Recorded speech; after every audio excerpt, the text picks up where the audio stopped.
Gig కార్మికుల చట్టం రూపకల్పనకు సిఫార్సులు అందజేత.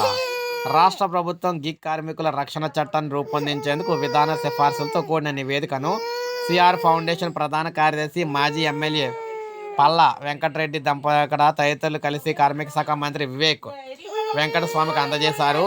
సిపిఐ ఎమ్మెల్సీ నల్లికంటి సత్యము, నీలం Rajasekhara Reddy, research centre director doctor T Sudheer బాబుతో కలిసి ఆయన మంత్రి నివాసంలో నివేదిక అందజేశారు. గిగ్ ఎకానమీపై సదస్సు నిర్వహించామని, దానికి కార్మిక సంఘాల నేతలతో పాటు ఊబర్, ఓలా, స్విగ్గీ, జొమాటో వంటి సంస్థల కార్మికులు కూడా పాల్గొన్నారని, అందులో గిగ్ కార్మికుల సవాళ్లు, అవకాశాలు, విధాన సంస్కరణలపై కూడా చర్చించి నివేదిక సమర్పిస్తున్నామని చెప్పారు. మంత్రి స్పందిస్తూ గిగ్ కార్మికుల రక్షణ చట్టాన్ని అధ్యయనం చేసి మరిన్ని సూచనలు అయితే ఇవ్వాలన్నారన్నమాట.